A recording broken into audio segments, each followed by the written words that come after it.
What is going on, you guys? What is the deal? How was everyone doing? We had just finished season 1 of House of the Dragon. We are now going to do the live recap of the season finale, episode number 10 of House of the Dragon, you guys. First, let me start off by saying thank you guys for joining me throughout this whole season. It was totally appreciative. Honestly, you guys shared your thoughts and opinions, which I loved. You guys gave the difference between the books and the show, which really kind of helped me out to really understand a little bit more and to see actually which version I would have probably liked better. That's a good question for you guys. Let me know which version would you have liked better if you read the books.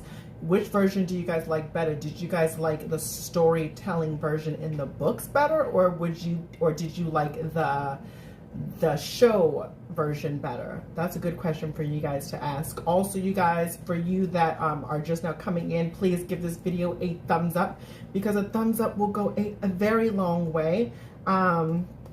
And you guys hit that subscribe button if you guys aren't already subscribed, and hit that notification bell so you know exactly when I upload. Yeah, you guys, give me a second while I share this on a couple of my platforms. Let me see. Your channel here.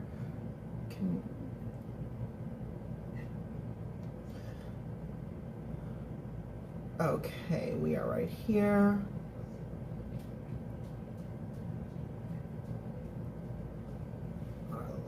Here. Okay, so share this here, put this up here. Okay, so yeah, we're just gonna run down a live recap of the episode, the season finale, scene by scene, talk about everything, obviously ask some questions about how you guys feel about some stuff. If I'm missing something and you guys want to include something, by all means do that. The super chats definitely get first priority for anything. So if you guys felt like tipping or something, if you guys have been enjoying my time so far with this whole season, definitely please send a super chat. But yeah, let's just dive right up into this. I'm sure more and more people will join the chat as we go on. So yeah, you guys, first scene of this finale was Luke. Let's talk about Luke. Luke talking to Rhaenyra, not wanting to sit on the Driftmark throne, and I don't know. It was kind of a question like, why do you guys think that he does not want to? Why do you guys think he doesn't want to sit on the Driftmark throne? Let me know in the comments down below. I just felt like he is very sensitive. He's a very sensitive child. I don't know. I feel like he doesn't think he's ready for it, in my opinion. That's why he's so against it.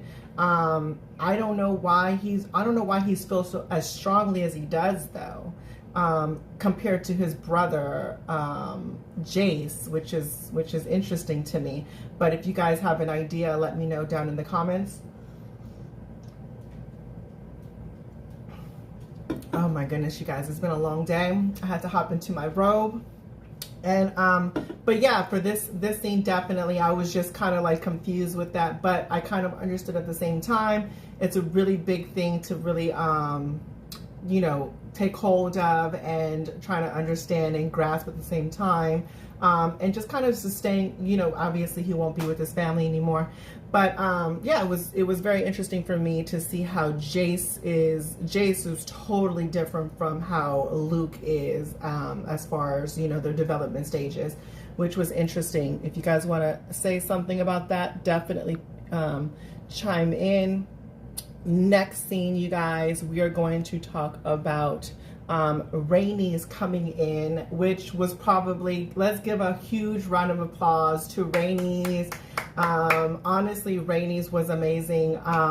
This whole episode, I fell in love more and more with Rhaenys this past 2 episodes. I think that at first I didn't understand why she didn't just like light them up on fire. Low-key, I kind of still wish she did, But I just really, what's up, Millie? What is up, babe?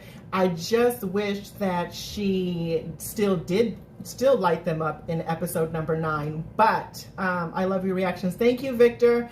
So yeah, I really wish she still would have done that, but at the same time, I understood her more, a lot more this episode. So shout outs to Rhaenys. She's amazing. But she came in and she told, this is when she shares the information of what just transpired to Rhaenyra and Daemon. Clearly it caught Rhaenyra off guard, caught Daemon off guard. I think it would catch anybody off guard. There was no time for like formalities. She just basically said, hey girl, yeah, they usurped your throne, honey. That's basically what it is.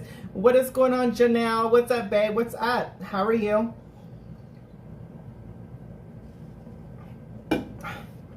But yeah, definitely loved Miss Rhaenys. I'm gonna send her some Targaryen signs right now just because I had love for her this episode. And at first I was kind of unsure, like, why is she acting certain ways, but this episode really just made me know it. But yeah, with her telling her this information, Rhaenyra kind of just went into labor with all of this harsh news. A lot of things was going on. She went into an early labor, clearly a miscarriage situation. It was just too much for her to handle. Even Daemon, what do you guys think Daemon's mindset at this point? And the fun part about doing these lives, and the reason why I go on live with you guys, is because I really want to hear what you guys think. If you guys are watching this live recap in the replay, also let me know what you guys think about this, about everything that I bring up down in the comments, and I'll make sure to get back to you guys.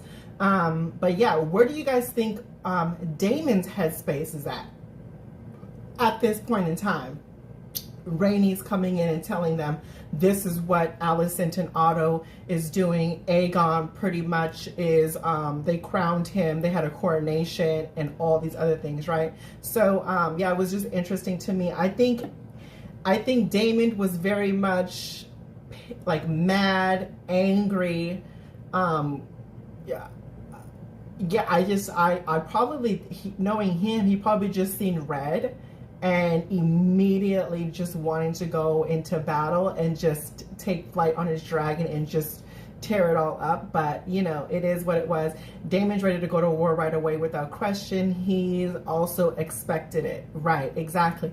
And Chica, what's up, Chica? What is up, babe? So yeah, that was interesting to me. And even still, even when Rhaenys was talking and explaining to them what happened and how she broke down how everything went during that time of them crowning Aegon, even Daemon was like, and you still made it out alive. Like he really didn't, he was unsure about Rhaenys and her position and where she stood. It was weird. I was just like, okay, now Aemon, calm down, relax. She's trying to help you out, you know? What actor you like play Cregan Stark? What do you mean, Victor? What do you mean?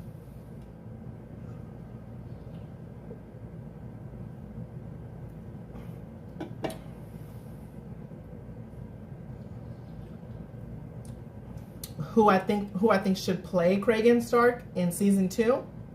Is that what you're saying, Victor? But yeah, I think this is very interesting to me, how much he really just doesn't trust anybody, and he just immediately wants to go to war, which I kind of expect, because that's Daemon's personality, right? But moving on from that scene, Rhaenyra is literally going into labor after all of that. Now let's go into the next scene where you see Luke and Jace coming in to their mother's chambers, Rhaenyra, and seeing that she's actually going into labor, and they're kind of freaking out. And at this point in time, Rhaenyra is basically telling Luke, she tells him what happened about the overtake of the throne and how they usurped the throne and how the Greens did, and that Rhaenyra was like, basically, you are now my heir, so you now have to take orders from me, and this is what I will want you to do. I'm basically, she's strict about no fighting, no going to war, no any of that, you know, until she is done handling her situation with her labor, right? So that's basically her strict rule. She doesn't want anything to happen right now, right? So moving on from that scene, let's go into this scene right here. So after Luke and Jace had that conversation with her, she made Jace promise. Jace walks into the council table room, and he basically is overhearing Daemon commanding the lords, saying, this is what we're going to do, this is what we're going to happen. Pretty much he's strategizing everything about planning to go to war and how he should handle the situations. And immediately Jace is overhearing this, and he just said, no, that's not what we're going to do. My mother, the queen, has said that no one is going to plan any type of war activities or war tactics or strategies. And this is where you kind of see Jace coming into his own, getting older, fitting into this role. How you can see, honestly, like where he is no longer a kid anymore. He's developing into a young man that is making his way into this world as far as the future heir of the kingdom, right? So where is this? Okay, so next scene, which was kind of interesting to me. So Daemon looked at Daemon actually stopped talking and said, okay, girl, all right, so I guess I'm not gonna fly over there. I'll just send some pigeons over there. You know what I'm saying? I'll send the birds over there, which was interesting to me. So Daemon listened, surprisingly. Who else was surprised that Daemon that listened to Jace about the instructions that Rhaenyra wanted them to abide by? And yeah, it was. And then also, this was a key moment because it allows everyone else at the table to see a young king in Jacaerys, which I honestly liked, because it's going to set the tone, I'm sure, for you know, the second season, right? So moving on from that, let me see. I asked because HBO is in talks with Henry Cavill to play Cregan Stark. Would you like it? I don't know. He's forever going to be my Superman. And then it was hard for me to even watching him in The Witcher. It was still hard for me to get him out of my mind as Superman for a second, but I ended up doing that. And then now I just felt like, why not give a new actor a shot? You know what I'm saying? Why not give a new actor a shot? I wouldn't mind a new actor playing Cregan Stark, someone that isn't well known. I don't think that you need, I mean, there's so many good actors that aren't well known. Why not go there? You know what I'm saying? Like, it's not like the show needs a Hollywood actor to bring attention to the show. They already have enough attention. So yeah, I mean, that's just my opinion. I probably would pick somebody else that we can actually fall in love with even more, without seeing their previous characters and what they did in other things that they worked on. So that's just my opinion. That's a good question. What do you guys think? Do you guys think that Henry Cavill should play Cregan Stark in season number 2 of House of the Dragon?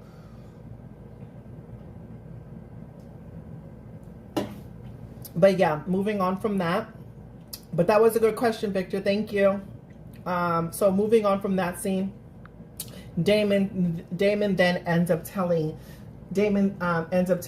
Luke to basically come with him. He's going to show him the definition of how to display who is loyal and who is not to you, right? So he gave him a crash course. He said, okay, well, if you basically you have to grow up fast right now, honey. This is what we're gonna do, and I'm gonna show you exactly how you can find out who is gonna be a loyal subject to you or not.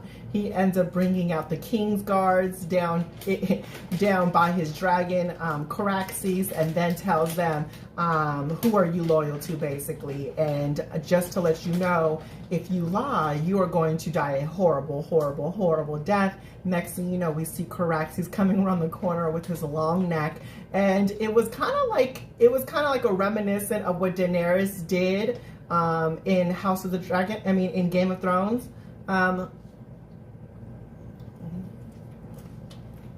Daemon is his stepdad is crazy as hell. Okay, Chica. All right. What's up, Never Forever? This episode put me through it. Yeah, I agree. I think Cavill has a look for it, definitely, but I agree with you, Valerie. I love to see them take someone more unknown. Yeah, exactly. Exactly. Mega Pie, I totally agree with that. I mean, that's just my opinion. I mean, honestly, I'm gonna love it either way because I do like Henry Cavill, like actually kind of obsessed with Henry Cavill. Like I love him as an actor, his art and the way he acts, not just his physical, but just the way he presents himself and the way he commits to a role. Like I love the fact he loves fantasy stuff as well, so he's really invested into it, right? Oh, if you guys are wondering what I'm eating, it's a classic blend. I have a really, really big, like sweet tooth for like, I don't know, the sweet and salty. It's weird.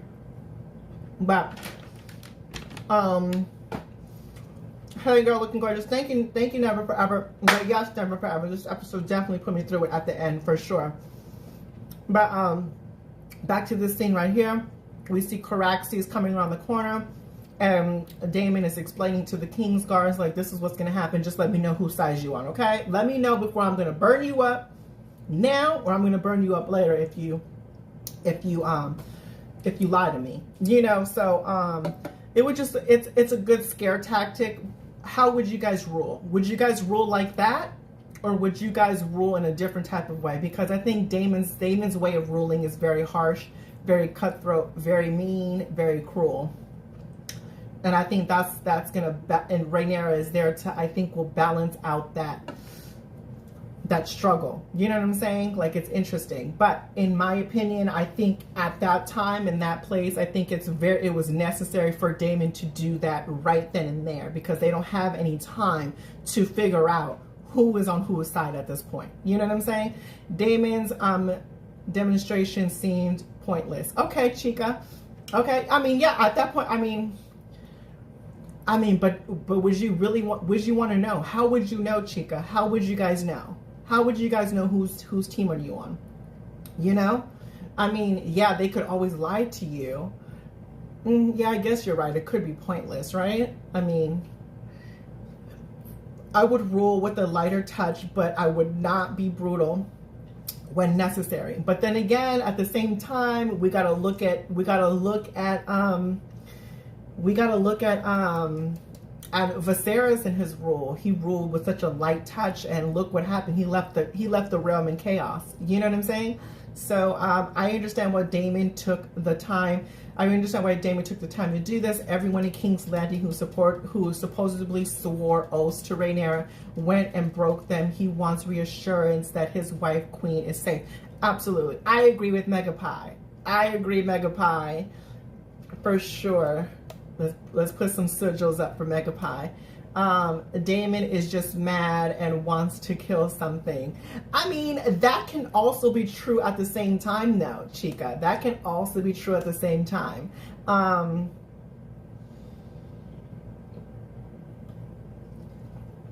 But yeah, but the question is, the main point of this whole scene was, do you guys think that Jace learned anything from this? Do you think he would implement this in the way that he would rule as a king?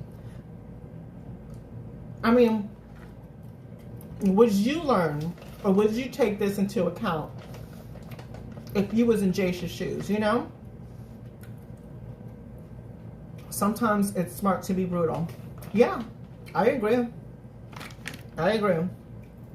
But moving on from that, let's go into the next scene, you guys. The next scene, oh, this is what killed me. This scene right here, you see Rhaenyra holding her daughter up, Visenya. Her name was supposed to be Visenya, from what I understood. People were commenting in the comment section. Shout out to you guys that commented in the comment section about letting us know more information about the name of the baby, how the baby was referred to in the books, and how they looked in the books. So in the books, they said that the baby came out as, you know, kind of deformed. They had a dragon tail, you know, it was very dragon-esque with scales and all these other things, right? But in the show version, it didn't really look like that. The show version just looked like a regular baby to me. Maybe a misshapen head, but then again, what baby's head isn't misshapen? You know what I'm saying? So, yeah, I mean, you said, I think Jace learns more about Daemon than about ruling in this moment. Okay, Mac. Okay, Mega. Okay, that's true too. But yeah, this scene killed me. And then it was also interesting to me in this scene is where you can see the connection between the dragon, between Rhaenyra's dragon and her, as she's going through it, and how she's going through this birthing process, on how much excruciating pain she's in. You can see her dragon calling out and, you know, basically screaming as well, which was quite interesting to me. So it just really gives me like, okay, so are all these dragon raiders connected to the dragon like Rhaenyra is with hers? Like, it really makes me think. And I agree, Mega Pie, Jace doesn't seem to have the cruelty in him. Well, I don't know. We gonna see, Chica. Because, you know, Jace seemed like he's ready to fight too. You know what I'm saying? Jace seemed like he's about that life. You know? Whenever Luke isn't doing anything right, you know, he always is like, no, you're supposed to do it like this, you're supposed to do it like this. And when they fight and he wants them to learn, like, you know what I'm saying? I wouldn't understand where Rhaenyra wouldn't let the midwife help her. Yeah, Robbie. That's a good question. Robbie wants to know, as well as myself, why didn't Rhaenyra let the midwives help her through this whole process? Like, what was the point of not utilizing those midwives that could probably save your baby? Or did Rhaenyra just know the outcome of what was going to happen? You know what I'm saying? I wonder if she feels what the dragon feels. I don't know. That's a good question. Emma told no lies. Childbirth really is a battlefield for the people in this story. I love that the creative team didn't shy away from showing more than just a sanitized hospital scene. Right, exactly. Me too, Mega. They showed the real deal Holyfield, right? Which I loved. You think that Rhaenyra became a mad queen like Daenerys? I think anyone, as human beings, mother and fathers, when they hear that your child has been executed or killed and slaughtered, you're going to go mad. You're going to go a little mad. You're going to be angry. You're going to be livid. You're going to see red. You're going to want to attack. You're going to want, that's your instinct. I don't think anyone on this God Green's earth is going to be like, you know what? Let God and let go. Like, that takes time. That takes time. But I don't think anyone is going to be like that in the beginning, personally. I don't know. But if it was me, baby, there's going to be a lot of singing and flower bringing. Let me tell you that. Okay. I think that Rhaenyra became Mad Queen. Okay, got you. Same here, like Mega Pie, got you. A lot of critics complained about the birthing scene, which I thought was ridiculous. I don't see why people would complain about it. Because I think childbirth to me is just a different experience for everyone. Everyone has their own experience in giving birth. I don't think every woman has the same experience, connection, feeling. There's no exact amount of time. There's no exact amount of minutes. There's no exact amount of pushes. There's no, and that's the beautiful thing about women giving birth, to me, in my opinion, is that they have this magical moment that is just exclusively for them, and it's just no one can understand it. No one is going to get it unless you live that moment. And I think that for Rhaenyra, she just had an unfortunate situation, and I don't think why anyone can get mad about it. What are they going to get mad about? Like, what are they going to get, like, because we see what happens in childbirth? Childbirth can, it can be messy, I think that she was I think she was standing for a reason. I was like, she thought the standing would make the baby come out quicker. It seemed deliberate though. Okay. Let me light this joint and kiki with the girls. Okay, what's up, Slim? Okay, Kelly, I see you, Kelly. Coach Carter, okay, so wait, where are we at? I seen some messages. So I'm sure Rhaenyra feels guilty letting Luke go out alone. Okay, we're gonna get there, Robbie. We're gonna get there. They fleshed her character out. They fleshed her character out well. Changing from the books, because she was more vicious in the books. They wanted her development for season 2 actions. Got you, Carter. Also, Carter, while I'm going through this in the recap, let me know, also for you guys that know the books and the story, let me know the difference of what was changed between the books and the show while we're talking about this episode. No spoilers though, you guys.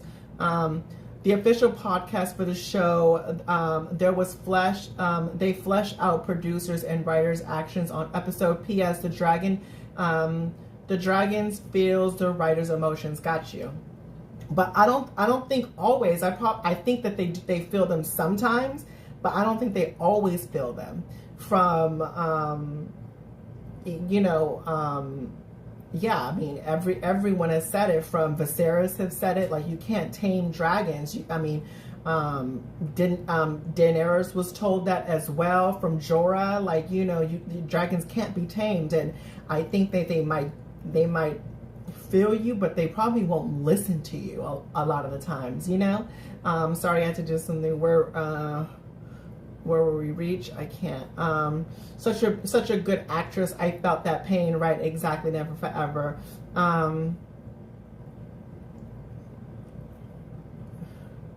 Kengu, what do you mean? What do you mean, Kengu? You're not gonna lie. What about it, Kengu? Why do you think there were many birthing scenes? It's kind of reminded me that Rey was more stuff that has more stuff to deal with besides the men in the story. I think birthing scenes are important because it sheds light on true experiences in in how women were portrayed in this time period in this fantasy land, right? And how women were, it's crazy because the thing that Rhaenyra didn't want the most was exactly what she was telling Alicent when they were younger, on how she was just she didn't want to live a life of being just married to a man and birthing your children, staying home and not living a life. And fast forward, you look at now how all of the things that she says she didn't want to become and be is exactly what she's doing. She is going on her 6th child. She's married 2 men, and she literally hasn't started living the life that she was destined to live yet.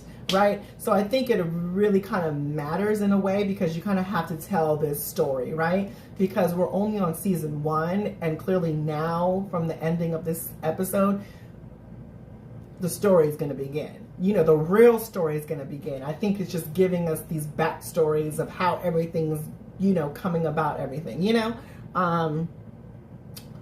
Let's see. What's up, Tiff? What is up?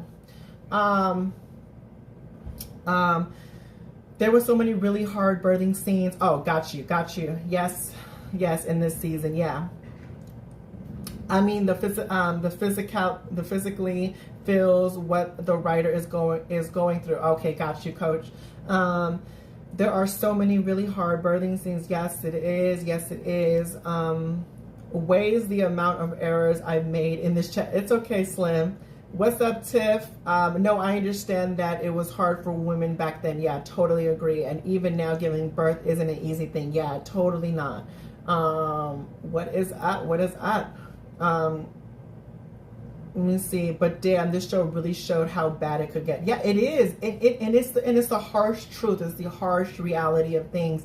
And I think it's important for all of, like, people that don't know about birthing. Like, you know, I'm sure, like you said, Kengu, like how you now see it can be really tough and difficult. Like, it's not freaking push, you know, and it's not like that. It's gruesome. It is like, you know, it's truly like a battle, right? Like you just don't know if you're gonna win the war or not with that situation, right? I'm glad they didn't do the book version of this. Got you, Tiffany. Got you. Yes, Tiffany. Thank you. Okay, so Tiffany and Alpha, you guys know the books. Again, do you guys like the fact that they are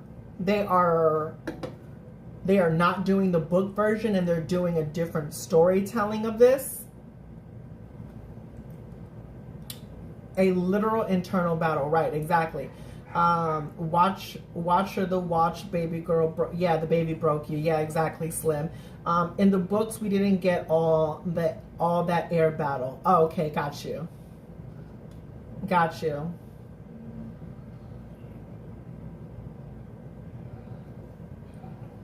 That's why the dragon shot fire, and the bigger dragon because his rider was afraid.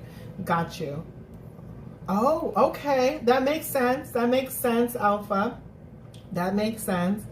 That totally makes sense. I get you. I get what you're saying now. That the dragon can feel the dragon rider's emotions and they're acting out, right? They're acting out.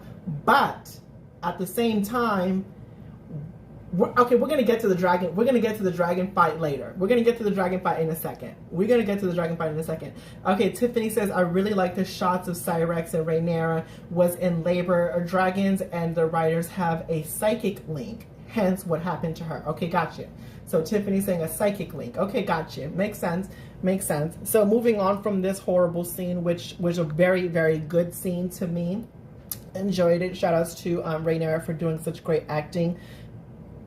Let me see. Next scene was the funeral scene of baby Visenya that didn't make it throughout the pregnancy, which was hard to see as well. Question for you guys: do you guys think that Daemon took this as hard as Rhaenyra took it internally? Obviously, Daemon has a very good poker face, but do you think that it affected him the way that it affected Rhaenyra? I really want to know what you guys think. Yeah, there's a lot more to unpack before that dragon fight. Yeah, exactly, Mega.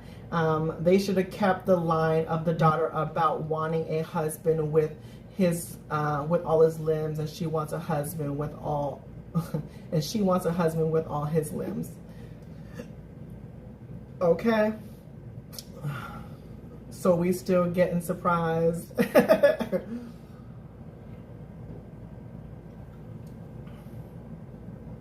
And did he lose an eye or one of his balls is part of the reason among right. Okay, we're gonna get Okay, Alpha, you getting ahead of yourself, Alpha. Relax. We're gonna get to that. We're gonna get to that. We're gonna get to it. We're breaking down the scenes, okay, Alpha? Relax, Alpha. Relax. Okay, I never read the books, but the show definitely presented Daemon as a great character in my opinion. Okay, Ken Gu says that. Okay, I hated him at the start, but I have mixed feelings, and I didn't like that he choked. Okay, yeah, me neither. But we're gonna get to the choking scene in a second. You asked what they cut, and I said when we go to scene by scene, let me know what the difference was between the books and the show, Alpha. Most of the characters are great to you. I don't know. I guess, are most of the characters great to you? Larius is definitely not great to me. Otto is definitely not great to me. Daemon is definitely not great to me, in my opinion. Rhaenyra Alicent could be gray. Sir Christian Cole, not great to me at this point. Maybe the first couple of episodes, yes, but not at this point. Yeah, the Greens are horrid. Yeah, I mean, I'm definitely Team Black now. Now I'm Team Black for sure. Okay, Daemon is dialectic, but he is not a good person. Right. I have a theory why he choked at Rhaenyra, but we'll get there. Okay, Tiffany. Daemon was far more angry at the Greens / Hightowers than he was grieving for his daughter. Okay, that's a good point. That's a good point, Mega. Yeah, I think the same thing, what Mega said. I think that Daemon was definitely more mad at what transpired. How did we get here? The overthrowing of Rhaenyra's, the overthrowing of Rhaenyra. So Valerie, can we tell you a Team Black from the effects admirer, from your effects admirer? Okay, all right, Alpha. I'm definitely Team Black, honey. Since you guys want to see it, let me see. Alpha, you be pulling up in full Targaryen. Alpha, you be pulling up in full Targaryen bloodline. Okay. Okay, so yeah, I thought this was a very interesting scene. This whole scene was amazing to me, and we're gonna get into the reason why right now. The reason why this whole scene was amazing to me was because of the impromptu crowning. This impromptu crowning to me was really dope. I think at this point, Rhaenyra felt like she's lost this war, she's lost this battle. No one is going to support her. And at the time where she's at her lowest, where she's lost her child, she's lost her crown, she's lost her throne, she feels like it's over and done with. And you see a glimmer of hope when Eric pops up, and he came from King's Landing with her father's crown and presented to her, and how he is going to pledge alliance to her as one of her king's guards. And that was so dope to me. I got emotional with this scene. I thought this was amazing. And you see right here and then that Rhaenyra's, that green light went off and said, wait a minute, I can do this. And she looks up and she looks around, and she's seeing everybody kneeling on their knees, and how they are paying respect to her, and they are now on her side, just in solidarity with her, which was amazing. You hear the first time you hear Daemon crowning her and giving her all of the acknowledgement of a fitting of a queen, and all of the verbiage and the wordage that he used gave me kind of chills on my arms, and like, oh my goodness, here we go. You know, she's our queen, right? The rightful person to be on the throne. Because I'm not gonna lie, in the beginning I was unsure. I was thinking to myself like I was honestly unsure about it. But after now this whole season passed, I'm thinking, well, yeah, she's definitely the right person to be on the throne. She deserves it. Yeah, it was interesting to me. Are you getting teary? I was kind of Alpha. Don't call me out, Alpha. Don't call me out. Her dad would be so happy to see her being crowned like this, despite everything going sad. He would be upset with everything else. Yes, exactly, Leah. What's up, Leah? Let me see. I thought you was gonna cry during the crowning. I was gonna cry during the crowning. I had goosebumps from the scene too, especially when almost everyone bent the knee right after. Exactly. Twin watch. This is Sir Eric. Sir Eric stayed in the Greens. Yes, exactly. So both of the twins are now separated. One is an alliance with one queen and the other is an alliance with one king. So, you know, that's going to be very interesting in season 2, how that's going to play out, right? But yeah, this whole scene was honestly amazing. And then if you notice, the only person that did not bend the knee was Rhaenys. Everyone else bent the knee besides Rhaenys. I wasn't mad at it. I said, okay, Rhaenys. I said, okay. I ain't mad at it, girl. I'm just happy you're there. You know, I'm happy that you're there, and I'm happy that, you know, you're acknowledging and you're okay with the situation, right? Rhaenys is the baddie. Yes. Oh, we gotta put up some Targaryen signs for her. You gotta put up some Targaryen signs for Rhaenys, because that lady right there, that lady right there. Let me see. I literally typed that as you said it.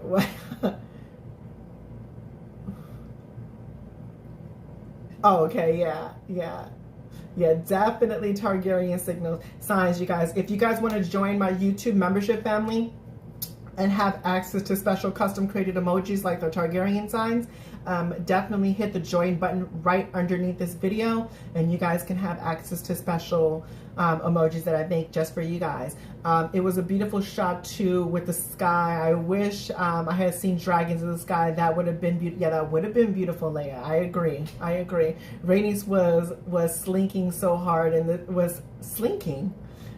Kelly, what do you mean, Kelly? Slink. What does slinking mean? Slinking? Rhaenys was slinking so hard, and I'm thinking slinking is a good thing. Do we give out grand prizes in these little gatherings? I think Rhaenys gave 5K. Exactly. Yes, Megapod. Definitely Rhaenys was the grand prize in this episode. Well,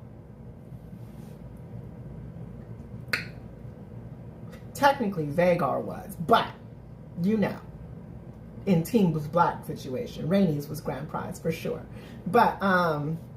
But yeah, love this scene a lot.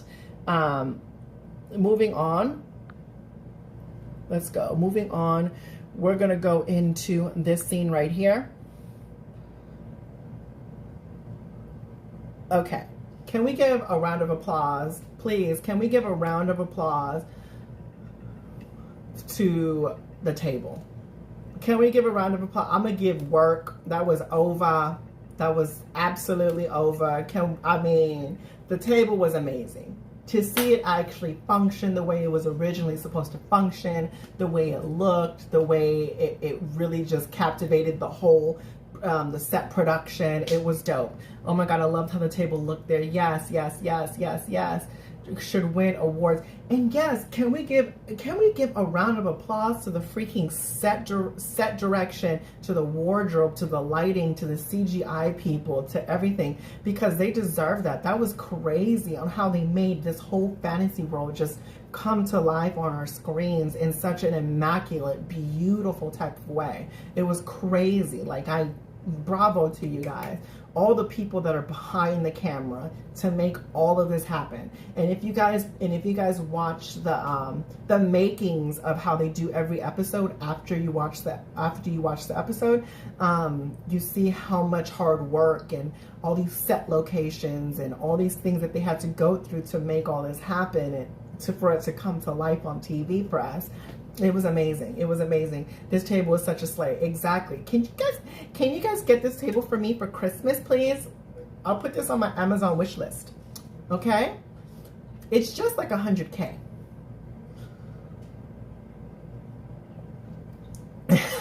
I'm not getting a table at a ball unless it looks like God, please. Coach, oh my God, Carter Alpha, please put that on Facebook. That is freaking hilarious. That is hilarious. Oh my God, that is so funny. That was a good one. That was a good one. Sorry, I had to get another one of my, you know what I do, you guys? I don't know if you guys are like this as well, but it's one of those things that I have to do, or it's like or I won't do it. I won't drink out of a can if I don't wipe it off first.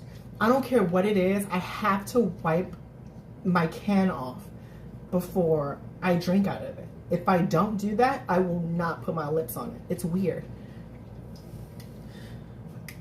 It looks good for Halloween too, yes. Oh, look, all nice and orange. I think people forget how much work it takes to make this. Yes, I agree. My dad and I do woodworking. He has tons of tools, so I might try to make this with some LED. Leia, I don't know, but a good Christmas present that I would love, Leia, is if Leia and her dad make me a LED Game of Thrones, House of the Dragon table. I'm just saying. I'm just saying. Nah, girl, I'll be out here raw dogging my drink. Oh my God, I can't, Mega. She isn't. That's how it looked into the episode. You always do a over Xmas. Oh, over Xmas, you indeed. Okay, yeah. You know what? I'm not gonna do anything for Halloween this year, you guys. I'm not gonna do anything. But yeah, shout outs to set production, shout outs to set design, shout outs to all the wardrobe. The wardrobe was amazing too. I loved it. The wig people, the hair people, the sound people, the audio people, the CGI people, everybody on this, everyone that made House of the Dragon happen. Bravo. You are not overlooked, I promise. So next scene was Rhaenyra coming in through like a bad mamma jamma, and she's coming through like a queen, and she looks good at it. I enjoyed the way she came through with her first council meeting to strategize. It was absolutely, it was what I needed. You can tell she is fit for this role. I think that she took it with grace. She took it well. I think people seen her, enjoyed her. I think it was fitting. She didn't look out of place or uncomfortable or unwary. I think she was definitely sure of herself, which is what I wanted to see.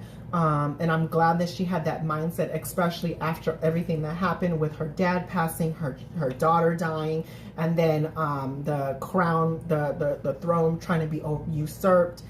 With all of that happening at the same time, she still seemed like she is she's focusing, right? She looks so good as a queen. Yes, she did, Kangu. Halloween 2003 idea. Viserys walking into the AP. Okay, yeah, so much incredible. Wait, what?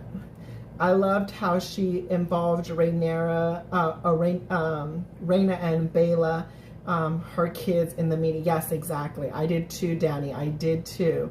The gigs were Halloween. I'll see if we can. I'll see. Okay, you'll see if we can. Okay, Leia. Also, Doug, I can't. I love that she invited Baela and Rhaena up to the table to strategize. Rhaenyra really is trying to establish a new normal in Westeros gender roles. Exactly. Bingo. Love that. And I love the fact that she did that too, including Baela and Rhaena around the table to strategize with them, to really be included, to really, like she even said, she's going to create a new normal. She's going to create her own type of kingdom, which I enjoyed. She's a trendsetter, Leia said. Yes, trendsetter, yes. So I'm here for that. And as she should, it just shows the type of queen that she would be, right? Changing the mold, breaking it a little bit, creating it, making it her own. But yes, poor Bela. Was it Bela or was it Rhaena? I thought it was Rhaena. Cause wasn't Rhaena engaged to was it Rhaena engaged to Luke? Y'all gonna gag. Don't, Alpha, no spoilers. I do not, listen, I've gone this long without no spoilers. I don't want no spoilers now. And she is so cool. Right, exactly. She really should have been queen. My favorite character is Rhaenys so far, though. I feel like so bad for her. Okay, got you. I'm not going to spoil it. Okay, Alpha. I'm going to say maybe you're going to fight if you do. But yes, bravo to Rhaenyra, coming through like a G, coming through like a true queen. Enjoyed how she handled herself in her first roundtable meeting with the council. I enjoyed the reaction, so I'm going to wait. Okay. All right. All right, Alpha. Thank you. Thank you. But, so moving on from that scene, let's go into this next scene right here. Is where you see the confrontation between Otto Hightower, Daemon, and Rhaenyra. Rhaenyra flies in on Syrax, and she does a really good entrance, which I enjoyed. I think Rhaenyra has really good intros to me. I think she knows how to make an entrance for sure. If you notice that the last time all of these three people were there, she was actually on Otto Hightower's side, and she was actually trying to get something from Daemon, which was one of the dragon eggs. And now, fast forward years later, she is now on Daemon's side. How the roles have flipped, and yeah. First and foremost, the gall, the audacity, the gumption, the audacity for even Otto Hightower to show up and say, "Hey, listen, I'm going to give you these rules for you to abide by, okay? And this is what we're offering you." I don't understand that. I don't get it. In my opinion, personally, they all probably would have been lit on fire. I'm gonna be honest. I mean, I wouldn't have waited. There would be no talks. There would all be action. They would have all got burnt. My dragon's tail would have swiped them all off the bridge. I mean, all I'm saying is that there would definitely be another Harrenhal in King's Landing. Just simply saying, I don't know. I would have burnt them a long time ago too. Yeah, exactly. I'm gonna always say the audacity. Right, exactly. So yeah. Yeah, yes, when Daemon called Aegon a drunken super cunt, I cackled. Okay, Daemon and his harsh words.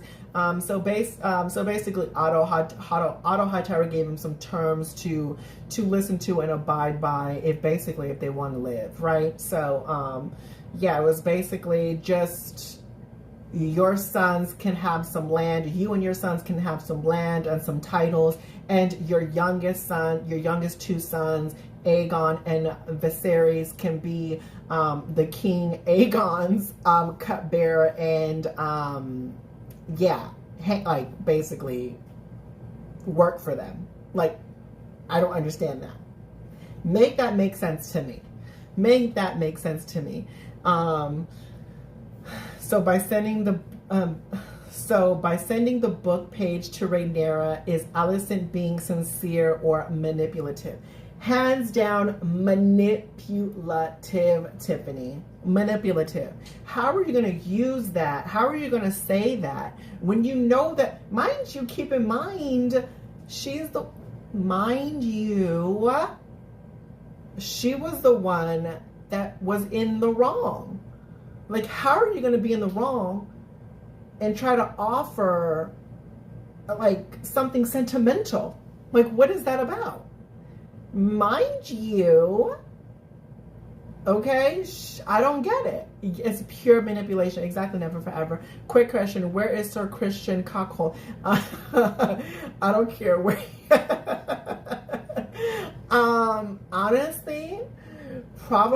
Honestly, I don't know where Crispy is. I don't know where Crispy is. I stopped paying attention to him a long time ago. Let me see.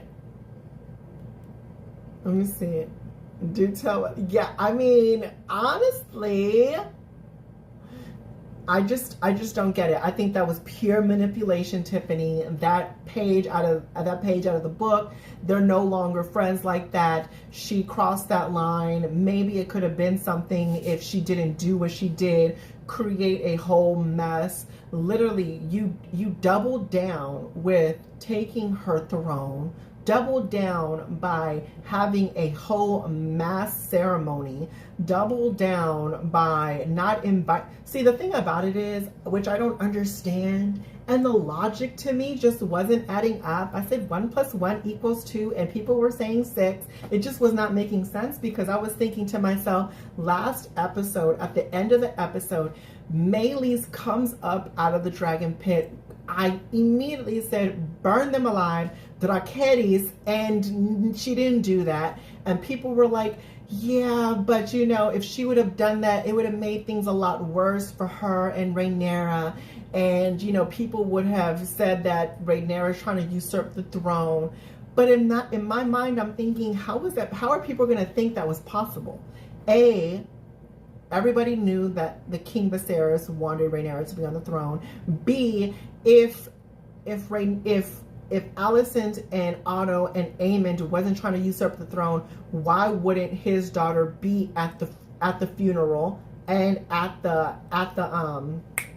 crowning? You know what I'm saying? It just wasn't making sense. So if you were Alicent, what were you thinking?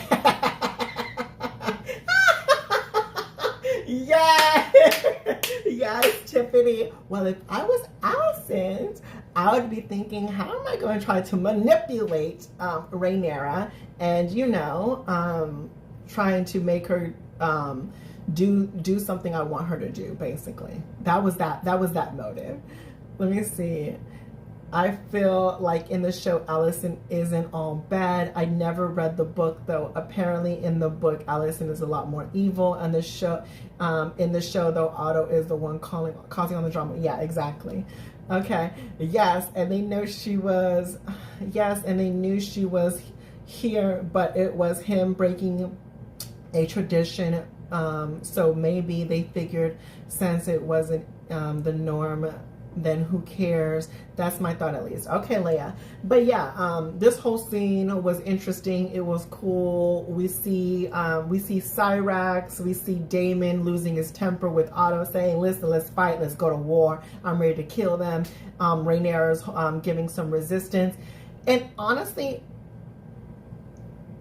do you think Rhaenyra was actually going to think about those terms? Let me know down in the comments, you guys. Let me know. Do you guys think Rhaenyra was thinking about the terms that Otto was giving, or was she just trying to buy time? In my opinion, she was just trying to buy time. Otto thought the power of friendship will help him. But there's no longer no friendship after they did what they did. I don't understand that. Definitely not. She was insulted. Definitely not White Kango. Definitely not what?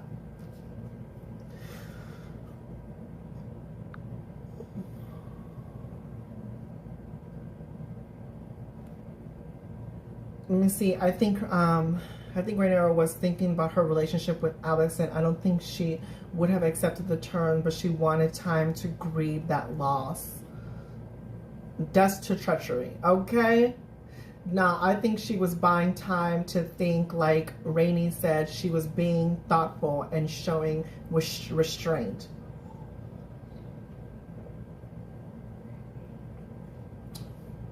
She was insulted by those terms that Otto get. Yeah, okay. Okay, yeah. So basically, I think we're all saying the same thing. She was buying time.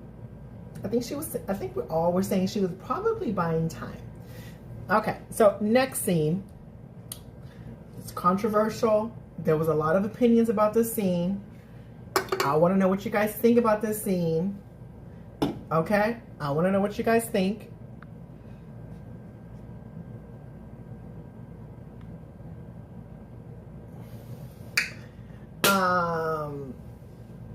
What did you think about Daemon choking her out? What did you think about Daemon choking Rhaenyra out?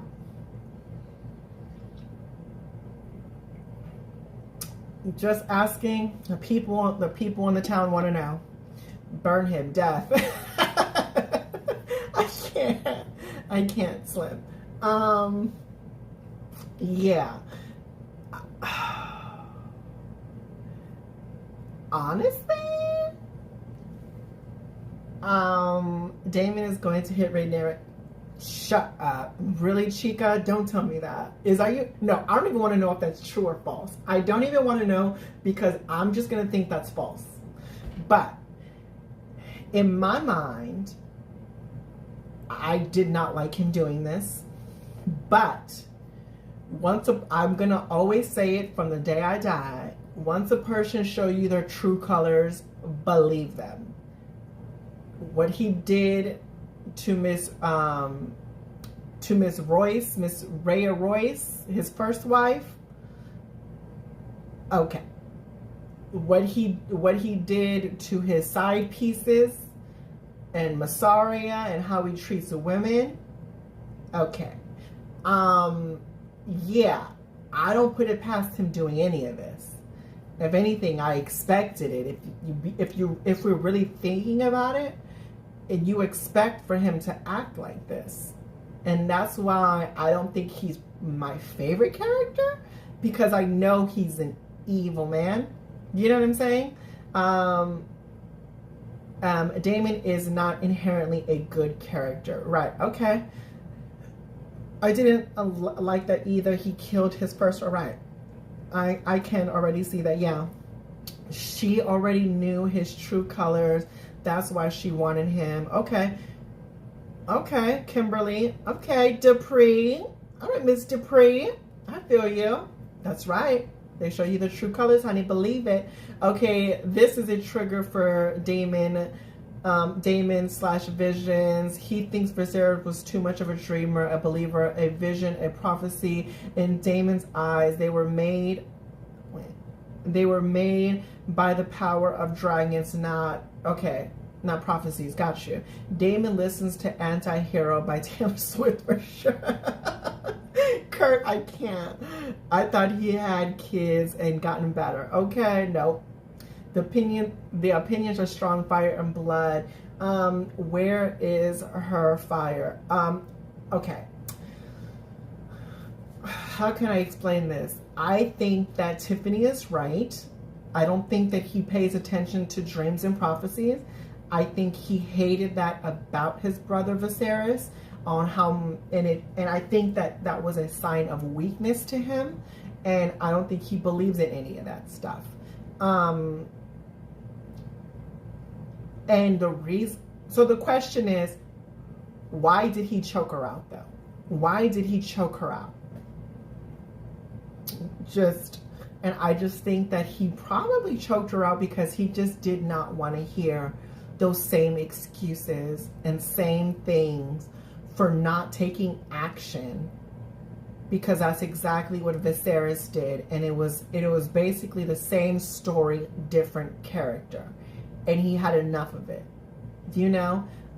because she is being weak. Okay, Kimberly, I get it. Honest, we all.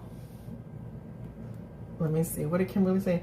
Honest, we all have said sometimes people need to snap out of it. Okay. All right. Miss Dupree is playing devil's advocate here. I'm here for devil's advocate. Okay. Viserys told the prophecy to Rhaenyra, but I don't even think that he's mad about the prophecy. I think he just thinks it's bull. Like, he doesn't care. He's like, stop, don't talk to me about some stupid prophecy. I don't care. We can win this with dragons. We had dragons. We were made of prophecies. We were made because of dragons. Like, you know what I'm saying? Like, you sound like Viserys. He said it right out, right? You sound like Viserys. He said it right out. Oh yeah, exactly, Tiffany, exactly what he said. Daemon blames his brother for this mess. Yes, exactly.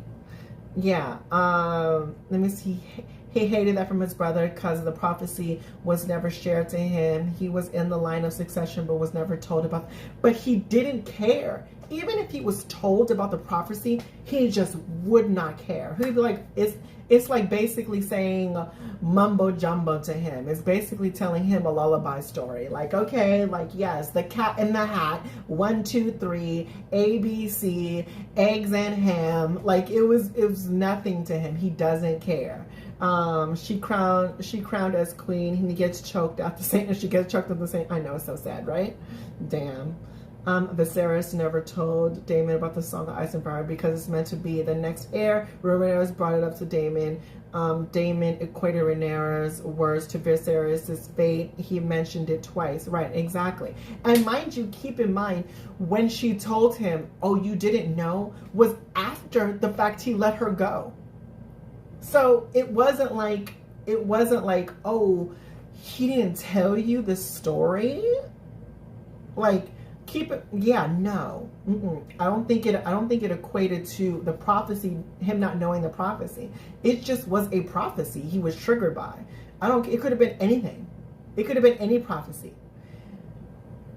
Some people manipulating her just like they did his brother. Okay, what's up, Danny? I don't know. I'm Rhaenyra here because she knows the consequences of war. It would mean a lot of destruction and loss on both sides. She was upholding the prophecy her father passed down to her. Okay, all right. I hear what you're saying, Danny. But at the end of the day, no matter which way you're going to cut this cake, this pizza, this pie, there are still going to be people that are dead for no reason. I don't even know how the story is going to unfold, but one thing I know for sure, two things I know for certain, is that people are going to die and there's going to be a lot of them.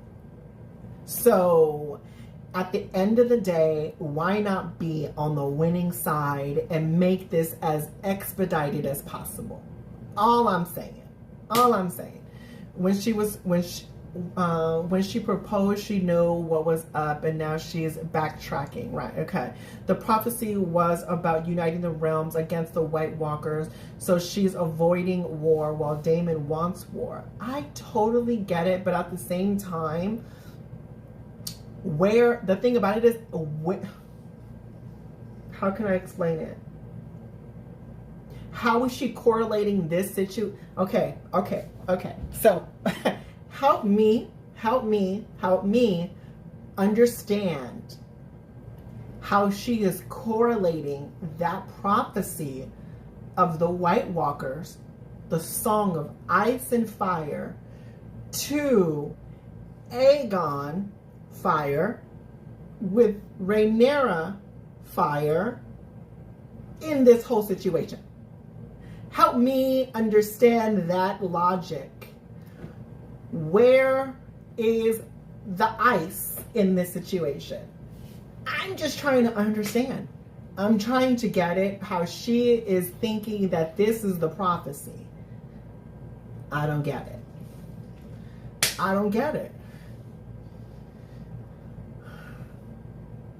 But it's about the scale of death. Oh my God. See, this is why I hate they've made them friends, because they're not friends in the Kimberly. So lay down and let Alicent and Otto run on her, right? See you next year. My bathroom. Yes, Tongue, yes. What's up, Tongue? Oh my goodness. Oh my God. I'm just trying to understand. I'm just trying to understand that logic. I think Rhaenyra wants to keep the realm together because of the prophecy. I get that.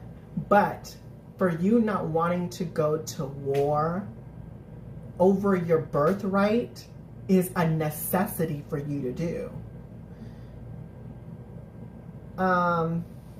Right, there is going to be a loss, but having a full-scale war involving the whole realm is what she's trying to avoid. Danny, the war is about to happen regardless. Like, the war is about to happen. I mean, I'm just saying. I mean, I'm just trying to think a lot. I'm just trying to understand. I'm trying to see the other side. When people are like, yeah, you know, it's just, you're just trying to keep the realm together. Well, honey, it's either you're going to fight for it or you're just going to let it go. You're going to take the lands or you're going to take the throne. Which one are you going to do? You know what I'm saying? At this point, the war has started when Aegon was crying. Exactly. I don't understand. Everyone has liked the video. Oh, thank you. Aegon's dream was passed down from king to king because they don't know when the Song of Ice and Fire will happen. The prophecy end with Rhaenyra and Daemon now. I mean, that's true, right? However it is, or whatever the situation is, because I don't know how the story is going to end. I don't know. I'm going to find out when they tell this whole story in the seasons to come. I don't care about the White Walker zombies neither, so I'm with Daemon on that. Like, excuse me? Where is the ice? I'm trying to find out where the ice is. I want to see where I need to chill my soda. Okay, I need to see where I need to stick my knife into some ice. I'm trying to figure that out. Where's the ice? Where is that glacier at? Where is it? I mean, in the actual Game of Thrones series, the White Walker arc was boring. They made it very boring. I mean, at the end of the day, where is the glacier? Where is the ice cube? Where is the snow? Because I don't see no snow. It's about to go down. They're already playing on her crown and the dragon done swallowed up. I know, Richard. It's a mess. It's a mess. It's a mess. Literally, it was literally one chomp. It was one chomp. He literally ate. You're right, Slim. He ate. Okay, so moving on from this, you guys still aren't telling me where the ice is. I'm giving you guys a little second, okay? All right, tell me where the ice is, y'all, because I'm trying to understand where she is seeing where the fire and ice prophecy is playing into her situation right now. I'm just trying to understand that. Where does she think that prophecy that her father told her is playing out right now in that situation? I know that war is inevitable, but at this point in time, I'm playing advocate for my girl. Daddy, I'm honestly trying to understand. 150, she ain't even gonna be alive. What do you mean? I don't care about the frozen zombies at all. Don't care. I mean, I'm just simply trying to understand. I'm trying to understand the logic. Because at the point where he says, when that time, the prophecy was, when that time comes between the battle of fire and ice. Baby, the battle of fire and ice is non-existent at this point. We right now, bitch, we ain't even seen rain. I don't even know where the snow is. Where is the glacier? Give me something. I don't understand. I don't care about the frozen. Exactly. Where is, like, when you need Kimberly, oh my God. Oh my goodness, this is crazy. Because in my mind, keep in mind, in my mind, I would be thinking, okay, these are the things I need to know that my father warned me about. When that time comes between the battle of fire and ice, you need to have all of the realms together and keep it together to win this battle. Okay. Fire and ice can be metaphors for different things, clearly, right? It has to be. So what is the ice in this situation? Fire, my dragons, the people, you know, wherever the areas of where they live. Okay, great. But ice is nowhere to be found. So at this point in my mind, I'm thinking, we need to do anything by all means necessary for me to stay on this throne, to uphold this prophecy that's going to happen later on down the line. So if I need to eliminate these people, then so be it. In my mind, that's what I'd be thinking. That's what I'm gonna think. Because how am I going to pass down this this prophecy?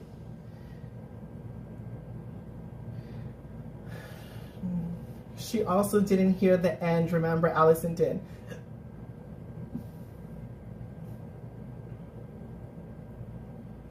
That's true too. Honestly. But the end was Aegon was the chosen one. And in my mind, I don't know how the story is going to go.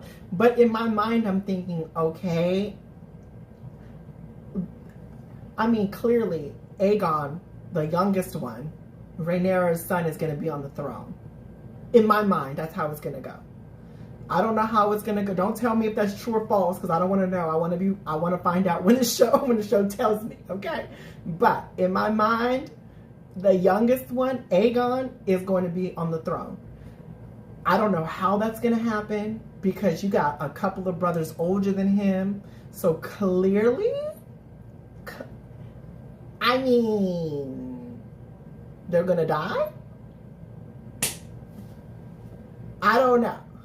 There's a lot of Aegon, but there's only 2 Aegons right now. Who else is an Aegon? There's Aegon that's on that is the usurper, and there's an Aegon that is the, okay, you know what? I don't even want to talk about I don't even want to talk about it. I don't want to talk about it. Let's just move on from this conversation, because I don't want to spoil it for myself. I don't want to know. But that's the way I looked at it, because he was telling the prophecy. Tiffany said the ending of the prophecy is Rhaenyra didn't pay attention to that. And in my mind, I thought he said that Aegon is the chosen one.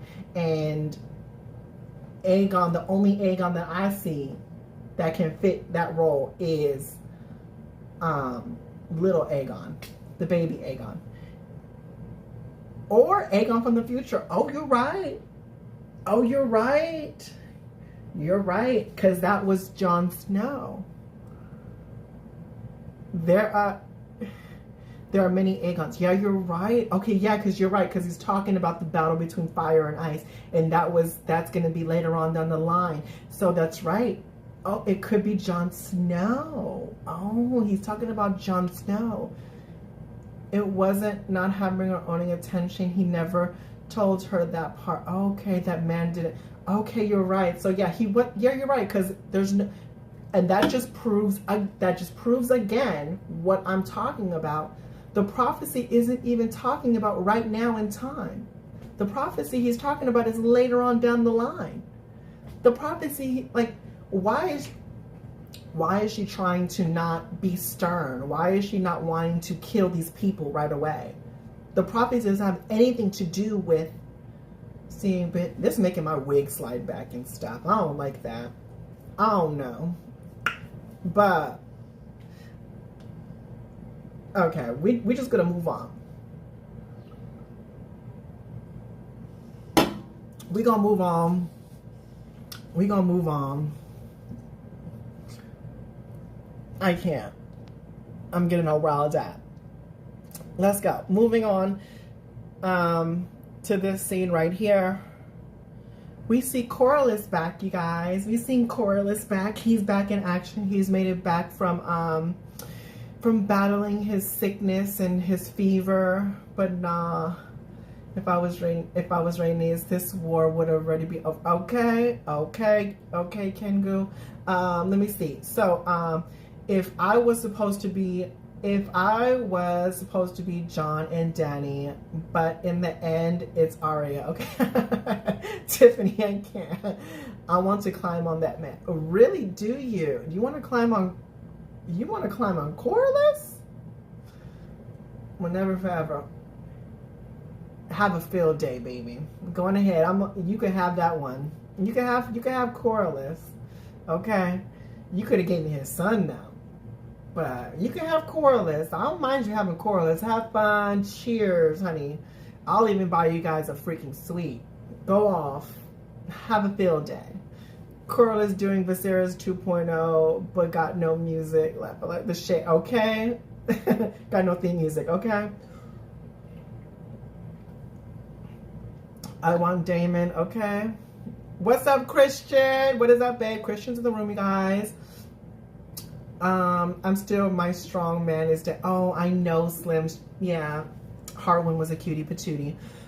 So yeah, we see Corlys here. He's made it back. He's broke out of his fever. First thing Rhaenys said to him was, "You left me." I'm not mad, because that would have been the first thing I would have said to him too. Standing right up in a door. Mind you, imagine just sitting up in a dark room waiting for this person that left you 6-8 years ago and wanted to go play around in battle, and you're sitting up in a dark room in a corner in a chair somewhere going like this. You left me. With ominous music playing. Oh, I can see it now, me being dramatic like that. Like, I would have just been like, just said all of that. I said, you left me. I don't care what you have to say. You left me. What are you going to say about that? I can't. Guilty pleasure after the coronation. I want Aegon. He sparks. Ew. Kimberly. Aegon? Wait. You mean Aemond or Aegon, Kimberly?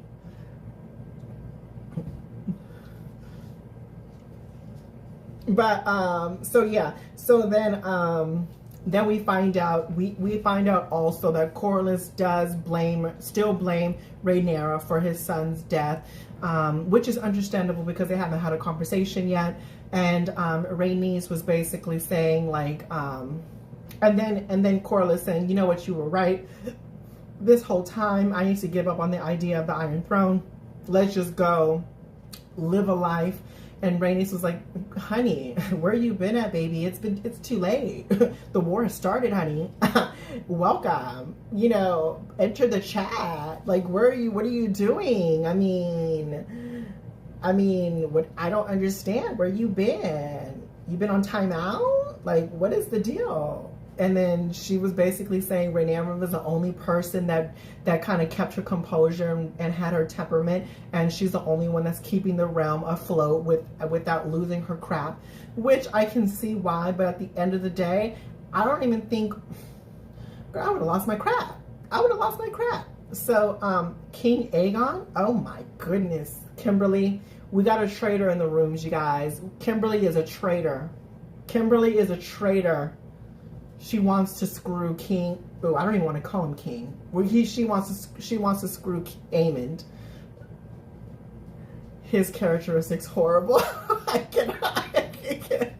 Yes, Kimberly wants to screw the Green. He's gonna have no. Imagine. Kimberly wants to screw one of the Greens. That's not cute. King Aegon gross. Exactly, Vanessa. Oh no, not the Green. We rebuke you. We rebuke it, Kimberly.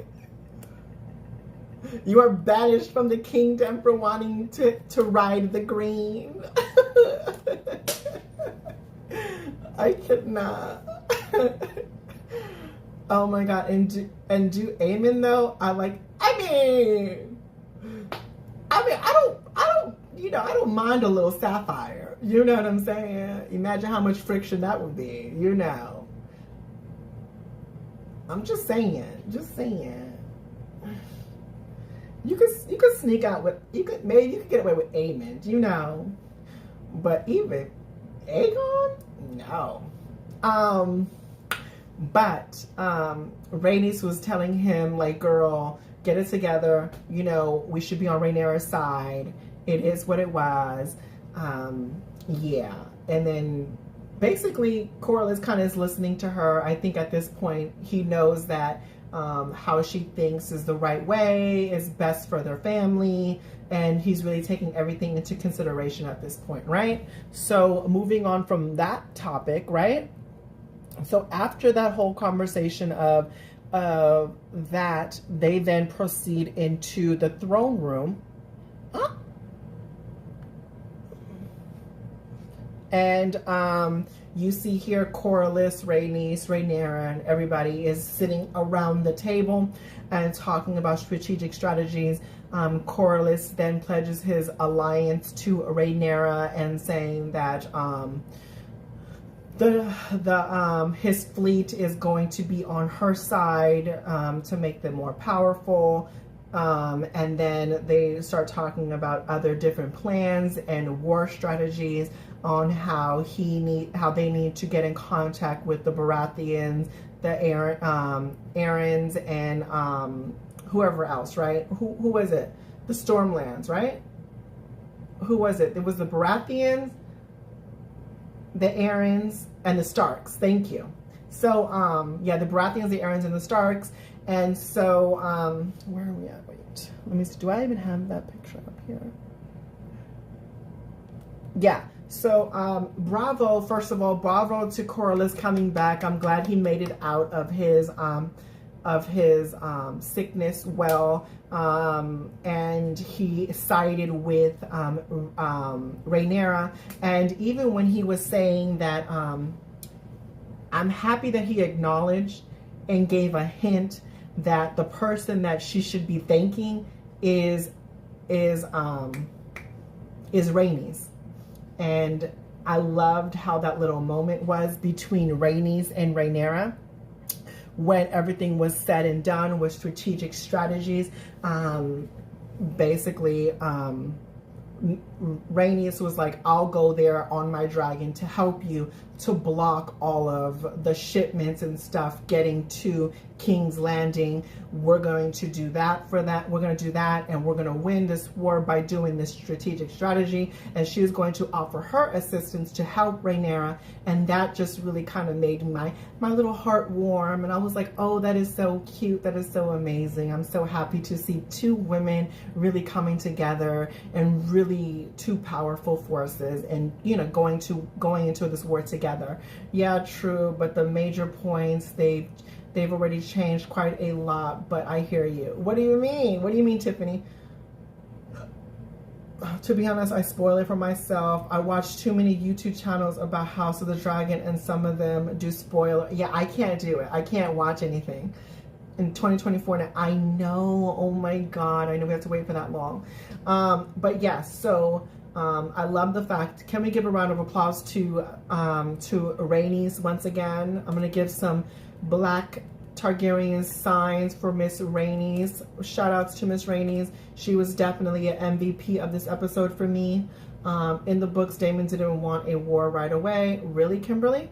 I loved how Queen Rhaenys included Rhaenys' granddaughter to the table. Yes, exactly. Rhaenyra yes, I agree. They're asking if they should read the books.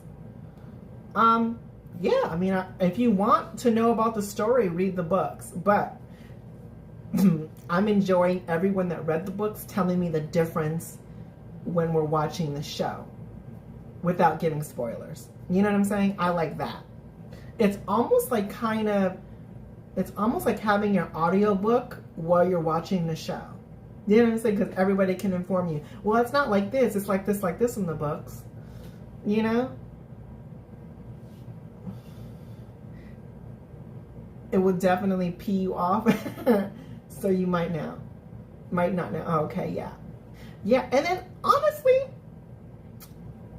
I kind of like the fact I didn't read the books, because I get to really enjoy the show in every aspect. You know, I'm not going to look at the show like, oh, I wish it was like this and it's like this because the books did it like this. You know, even though I'm glad that they changed it up a little bit within the books and the show, the books isn't factual, and that's why the book readers were mad about the season finale. Yeah, which was so dumb to me, right? But I don't know. Yeah, you're right, Vanessa, because it was Tiffany always says the book is based off of the Maesters and that one little dude. What's his name? The one guy.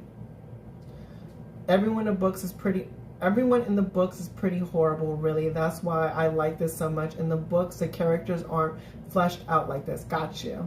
Mushroom. Yes, mushroom. Rice-a-roni. I can't. But they're all villains. Oh, interesting. I kind of would like an all-villain situation. Low-key, I kind of would like that, though. I don't know. The way that Rhaenyra was looking at the end, we might see an all-villain situation next season. Because, baby, let me tell you, I would have had my villain era that time. It would definitely be a villain era situation. So, moving on from that scene, we go into this next scene right here, where you see look at that, Meleys and Rhaenyra like smiling at each other, basically saying, I got your back, girl. That was cute to me. Enjoyed this scene right here. Meleys is gonna go down to the stepstones and really protect that over there. And then while we have this conversation between Luke and Jace and Rhaenyra, they're going to go fly. Well, Jace is going to fly down to the Starks and the Aryans. Jace is going to go fly down to the Starks and the Aryans, and Luke is going to go fly down to the Baratheons. And since it's closer, the Baratheons, Storm's End is closer, so she probably gave him that task to do. Since it's close and it's not too far away, the harder task would be going all the way to go see the Aryans and the Starks, right? I'm scared because they're making stuff an accident. But then again, the books is like a history book, not accurate. Got you. In the books, Rhaenyra is presented a lot worse. I have heard, even though I haven't read it. Got you. When she rubbed the hand with her finger, I cried because I knew it was gonna. Oh, really? Rhaenyra kind of forgot about her son. Rhaenyra kind of forgot her sons were betrothed. Yeah. In the book, Rhaenyra gets paranoid and starts executing tons of people. Oh, really, Troy? When did the wait? Troy, we're talking about right now in this season, because I don't want to know what happens next. I don't want to know what happens after. If it doesn't have anything to do with this episode and before this episode, I don't want to know what happens after this episode. I don't want to know what happens this episode. Nope. Oh God, we've been spoiled. Wait a minute. I don't know. I mean, I don't know what he means by that. So that technically didn't spoil anything for me. Because in my mind, I would go mad. I would go crazy. I'm not gonna lie. I would go crazy. Having my son killed like that and executed and murdered and killed, no. But yeah, hopefully, yeah. Oh Lord, you got the people mad at you. You got the people mad at you. Troy, they coming for you, Troy. They coming for you. Troy, to the dungeons, please. Remember, the book isn't accurate. Just go off of that. Let me see it. I love the way they presented Vhagar. Okay. All right. Troy, you gotta go to the dungeons now, baby. You gotta go to the dungeons. Looks so beastly. Yes, I agree. Vhagar looked awesome. So Luke and Jace have now missions that they gotta accomplish. And before they leave, Rhaenyra tells them to put their hand on the Seven and promised them that they are not going there to be warriors. They're only going there to be messengers. That was the main point of Rhaenyra really standing aside to talking to them before they leave out, right? So moving on from this, they both agreed and they were going there just to be messengers. Next scene right here. So we see Daemon singing his lullaby in Valyrian, and he is going into the dragon cave, or dragon volcano, and we see him meeting one of the dragons, right? Question: I didn't know who this was, but somebody in my comment section in my reaction video says this was Vermithor. Yes, Vermithor. Yes, thank you, Tiffany. So apparently Vermithor was the dragon of King Jacaerys, the bronzed dragon, from what I was told in my reaction video. Vermithor, sorry. King Jacaerys. Okay, right. Was I correct about the bronze dragon? Let me know, you guys, if I was correct or not.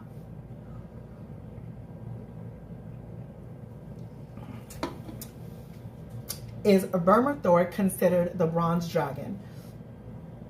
I heard people saying it was either Cannibal or Vermithor. Yes, they call him the Bronze Fury. Okay, so I was halfway right. I'm proud of myself for listening to my people in my comment section. See, my comment section in my videos really do tell me the truth.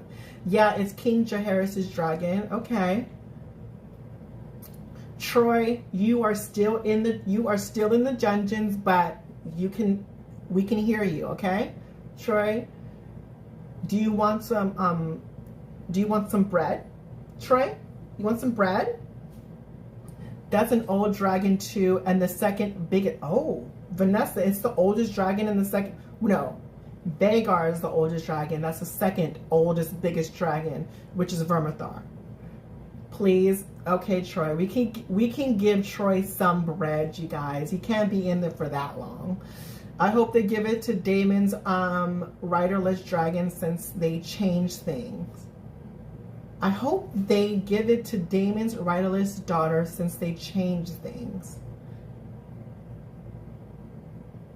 I spoiled too much for myself already. I can't. What did you spoil, Kengu? Don't you dare. You want to join Troy in the dungeons, Kengu?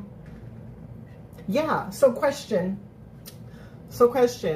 He went down there to Vermithor to go connect with him, but he already has a dragon. How can he have two dragons? Can it's dark down here. Yeah, it happens. It happens, Troy. That's where we keep you guys. That's where we keep the spoilers for a second. Dragons are his peace. Okay. Off with your head, Jengu. No, we can't kill him yet, Vanessa. Dany connected to 3. Okay, that's true. They need all dragons. They can get girl. I get it, but yeah, I guess you're right. You're right. Dany did connect to 3 dragons. He was singing about him. He was singing about him getting a new rider. Okay, Kimberly. Well, let me go sing about $1 million real quick. Okay? I watched too much stuff on YouTube about this House of Dragon. I will try my best to not do it for season 2. Okay, Kengu, you better do it. I don't pay attention to nothing else. I just watch the show and then I do this. I think he was maybe priming Vermithor to get ready for others. Maybe get reaccustomed to people. Okay, that makes sense, Troy. That makes sense. I read the lyrics. They had it on HBO because some of those channels spoil stuff. Yeah, that's true, Kengu. Let's see. In my opinion, I'm thinking that he was prepping Vermithor. Get ready. I'm going to need you in a little bit. Okay? I don't know if he is going to be writing. Technically, that would be kind of awesome now. Imagine Daemon on Vermithor. Imagine Daemon on Vermithor, the second biggest dragon in the kingdom. Wow. This is spoiler territory so bad. Okay, let me not. No. Troy, don't you dare. Troy, you guys put a muzzle on Troy. Put a muzzle on Troy, you guys, right now. Stat. Because some of those channels, let's move on before Troy and his minions come and spoil it. No, he would never cheat on Caractacus, his first love. Okay, Kimberly. All right. Ace, no. Don't you give me no spoilers neither, sir. I'm not playing with you. You want to go to the dungeons with Troy? Exactly. Just saying. This is huge spoiler. Okay. Well, let's not. We're moving on. Let's talk about Luke. Let's talk about Luke going into Storm's End. We're on a different topic. Okay. Luke going into Storm's End. First and foremost, I just want to understand why he stayed. Give me the logic of this situation. Why he decided to stay when he seen Vhagar right out front. First and foremost, why did you even land? You could have seen that before you even landed. As close as Vhagar was to the entrance of Storm's End, you could have seen that before you even landed. Yeah, I would have definitely said, "Oop, nope, this was the wrong house, baby. I'm sorry, honey. I was supposed to go down to Winterfell." Okay, I would have said, "Oh no, I gotta go." He was doing his duty I would have said, "Baby, my envoy." Okay, I would have enjoyed my life better than being an envoy. Okay, let's be real. He stayed because he wanted to commit to his mom's request. But yeah, he should have left. Yeah, exactly, Dan. He should have left. We're gonna get there, Slim. We're gonna get there. He was doing his duty as an envoy. Okay. You right. Okay, baby. Because as soon as let me tell you something. As evil as I knew, first of all, I already had a taste of who Aemond was as a person when they were all at dinner at the family table in front of their mothers and in front of the king, and in front of Daemon, knowing how crazy Daemon is, and you still want to act that. And you've seen how Daemon acted in front of all of them. Imagine how you gonna act in front of it with me by myself, and you want to show out in front of a person you trying to have on your side. Oh no, not I, says the cat. Nope. I'm sorry, not me. Now the weather was god awful, and he determined to carry out his mission. Remember his hesitancy earlier regarding Driftmark and not being ready. He was proving a point to himself. I think that is all fine and dandy, but at the same time, you need to prove to yourself, is my life more important than proving a point? That should, you know what? I don't know. I just couldn't. Poor baby Eric was stuck outside with I know, imagine the dirty looks Vhagar was giving Arax. And you know Vhagar is a female dragon, so Vhagar was probably giving Miss Theme, girl, why are you here, girl? What is your problem? Like, imagine, like, girl, all the cutting of the eyes and the huffing and puffing. Arax was so beautiful, such a. I know Arax was a beautiful dragon. Very true, very true. Luke acts like he didn't take Aemon's eye. Luke acts like he didn't take Aemon's eye. Yeah, exactly. I wouldn't have come around Aemon. Yeah, no, not at all. I thought it was sadder when they were running towards each other. Yeah, I know. Richie's saying, okay, so now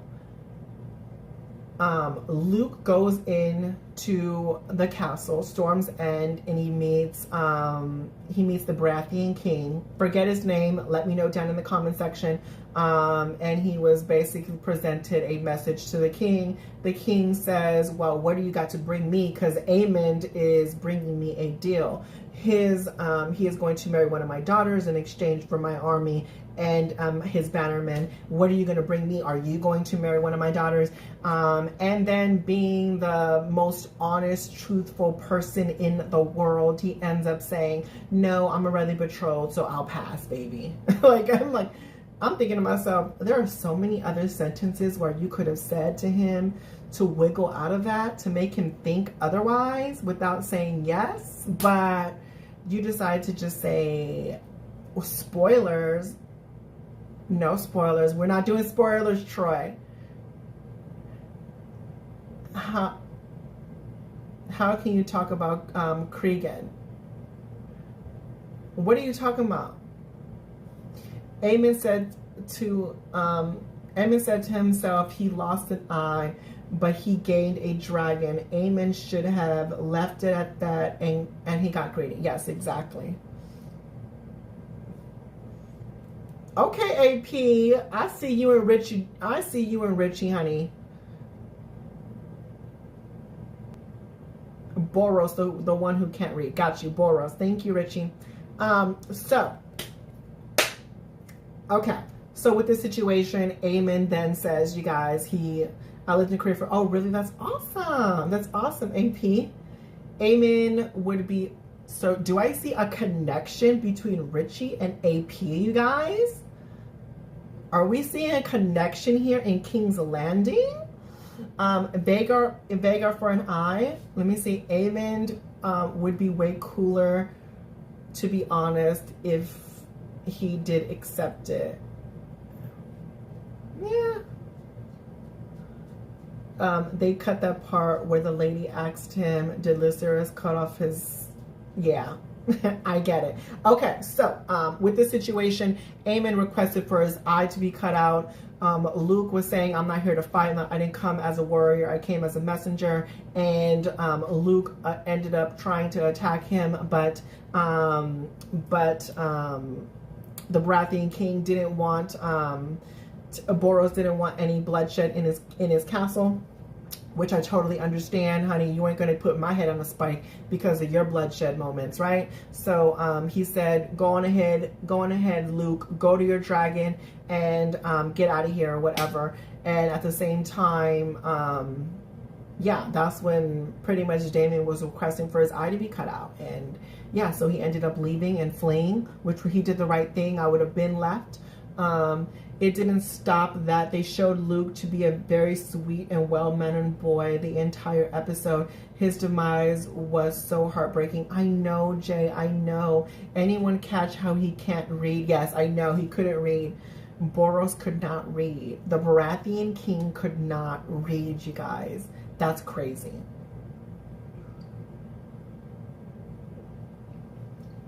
So, oh yeah, we gotta talk about the eye.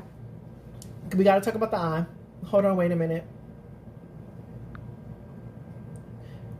Can we talk about this?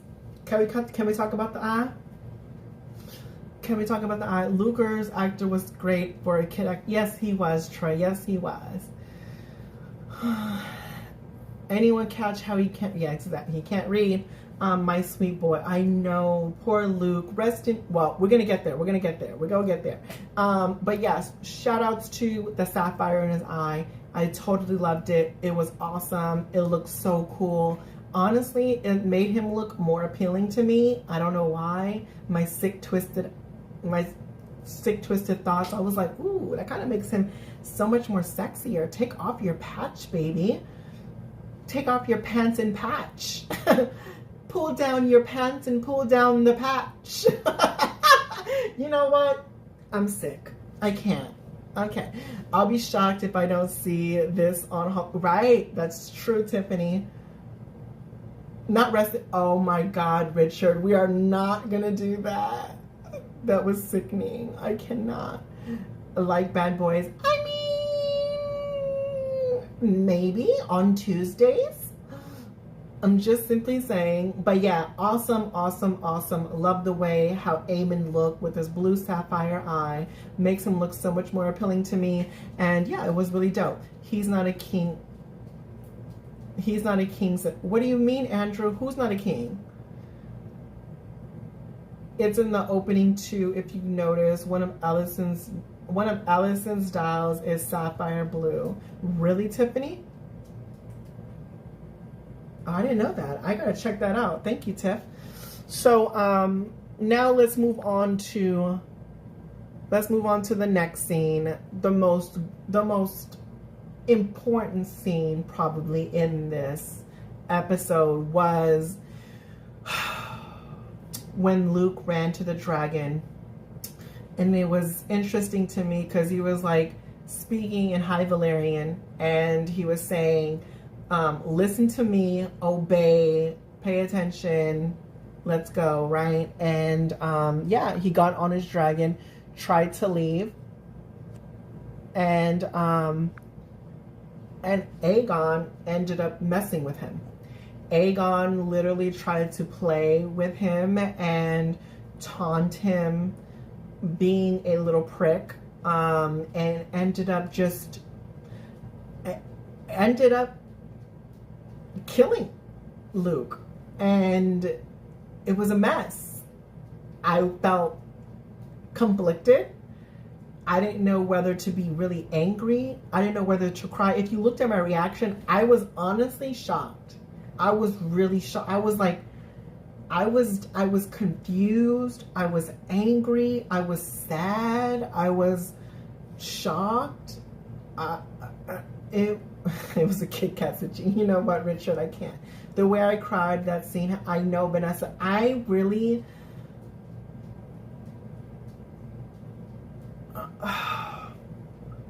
yeah, it was a lot of things going on, and... okay. I try to play I'm going to play the devil's advocate here, even though I feel some type of way. Okay. Was Aegon wrong, or did Aegon mean to kill Luke? Answer that in the question. If you guys are watching this live recap in the replay, let me know down in the comments as well. Was Aemond wrong, and did Aemond mean to kill Luke?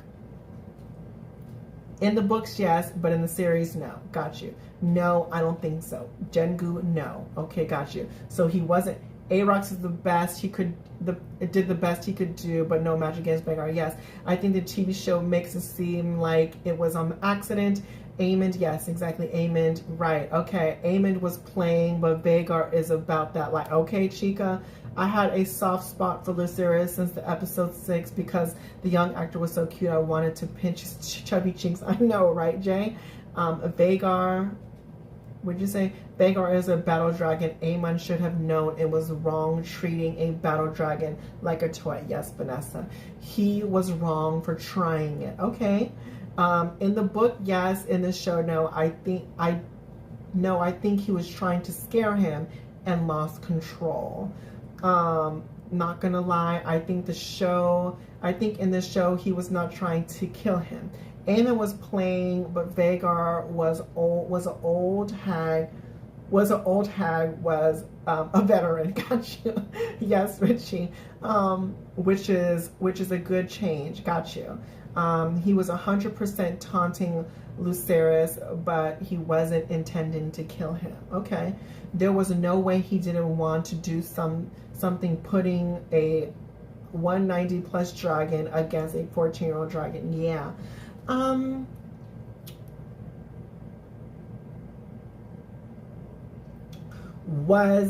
Another question. Was Luke wrong in this situation? Did Luke cause his own demise in this situation? If someone took your eye, would you not want revenge? I would. I would definitely understand Aemon. Ooh, Okay, Kengu. Vhagar knows war and destruction and blood. That's it. This is a conqueror's dragon. No, he was not. Okay, Richie said no, he wasn't.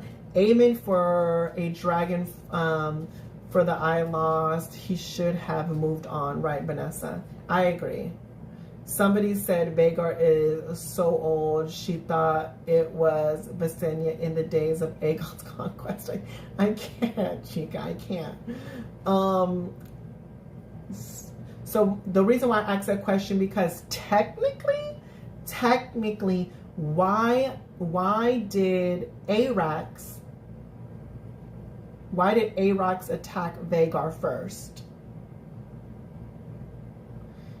Arrax was like a chihuahua trying to fight. Right. Let's be honest, Vhagar don't like Aemond. Oh, I can't, Vanessa. No, Arrax was feeding off of Lucerys' spear. That's why he unleashed the fire and their dragons. That is what they do when they're threatened. She spit the fire at her. Right. Okay. Okay. If Arrax, I think Arrax was sick. Oh, Ace, are you scared too, honey? Are you scared too? Oh my God, you don't need to be scared. You don't need to be scared, my little baby love. Okay. Arrax was in a fight mode. Flying away wasn't working. Got you. Did Vhagar lose an eye in this? No, I don't think Vhagar lost an eye in this AP. The director said that he wanted to do it. Maybe Vhagar just rushed things. Got you. Yeah, okay. Yeah, so in my opinion with this situation, I don't think that Aemond wanted to kill Luke. I think he definitely wanted to torture Luke and play around with him. And he knew that clearly Vhagar is so much more bigger than Luke and Arrax, but he definitely wanted to taunt him, and he wanted to play around with him and really just be a bully. And I think he lost control of his dragon, and yeah, that's what happened. Just like Luke lost control of his dragon. Luke lost control of his dragon because Arrax threw the first punch. And at that point, I don't think dragons are going to listen to their riders when they are attacked, you know? Any court animal will attack as a last resort. Right, exactly. He looked shook after it happened, like, oh, F, what am I going to do? Right, exactly. And so it was just so sad, you guys. I really did not expect Luke to get munched up like that. Like the way he got chomped. Like, and then we see so question, do you guys think he got chewed up, or do you guys think that he fell off of the dragon? Was he dismembered at all, or was he swallowed, or did he just fall off the dragon in one piece? Like, am I sick to wanting to know that answer though? He was got in one bite, right? Let me see. I think he was food. Oh, I know. Split down the middle because his dragon was split, right? In the books, he fell into the ocean. Okay. In the books, his body was never found. Wait, Code and Richie, you guys are saying two different things now. Code is saying his body was never found, and then Richie is saying his body was found in the ocean. Vhagar bit in the middle like she was aiming. Got you, Danny. In the books, it takes both of Luke's eyes. This is better. Girl, he got snatched. You see pieces falling, mostly dragon. I know. And then I thought the thing that was flapping in the wind, I thought that was Luke's cape, but I don't know if it was a dragon's wing. I was like, oh my God, that's horrible. If you fall into the ocean from that height, you die anyway. Yeah, that's true. That's true, Kengu. They had no definite answers in the books. Got you. Okay. he fell into the ocean and never found. Got you. In the books, he takes, okay. Vhagar ate Luke right away. Got you, Chica. Oh, it's just unfortunate. It's really sad. It's really, really sad, right? I honestly, I'll say it again. I didn't know how to act. I still don't know how to act with that scene. That was crazy to me. So moving on from that, the last scene. Oh. The last scene right here is where you see Daemon telling Rhaenyra what just happened to her son, Luke. And she lost it. All those terms that Otto gave her are now out the window. I believe, I hope, I would think, you know. But yeah, the prince was 13 years of age. His body was never found. And with his death, the war of the ravens and envoys and marriage pacts came to an end. And the war of fire and blood began in the earnest. Yes, code for the breakdown. Okay. Vhagar ate Luke right away. Got you. At least Luke reunited with Harwin. I know. Mind you, and I seen this little post on Instagram. I seen it on Instagram. I'm gonna put it up on my community tab if I find it again. It's a post of heart. It's an illustration. It warmed my heart. It was an illustration of Harwin Strong embracing and hugging Luke, and Luke was in his arms, like hugging him back tightly, and then you see Arrax flying in the back. I was like, oh my god, no! I was like, oh god. Oh, it was so cute. I gotta post it on my community tab so you guys know what I'm talking about. But yeah, so we see Rhaenyra obviously seeing red. Again, that's something I would do. I would see red. Prepare to forget about the Nyra, we know. Rhaenyra, we know. We're ready. Right, exactly. From the previous episodes, we always see Luke holding onto Rhaenyra's hand like her little baby. Yeah, I'm so unwell. Right, exactly. There was one of Daemon with Visenya on his shoulders. It's so sweet and very. Oh my god, Tiffany, really? I feel like in season 2 we'll definitely see Rhaenyra being more ruthless. I hope so, Kengu. I hope so. Everything Rhaenyra does from this point on is justified. Dracarys, everything. Right, Vanessa. Also, you guys, let me know what you guys think of this episode on a scale of 1 through 10. 10 being the best, 1 being the least. Would you rate this season? 1 through 10, you guys. 1 through 10. Let me know down in the comments. Everything, exactly. She lost her father, the crown, her daughter, a son in a span of 2 to 3. Dang, I know, Richie. It sucks. It sucks. It was justified when they stole her crown. Right, exactly, Tiffany. Exactly. Totally justified, for sure.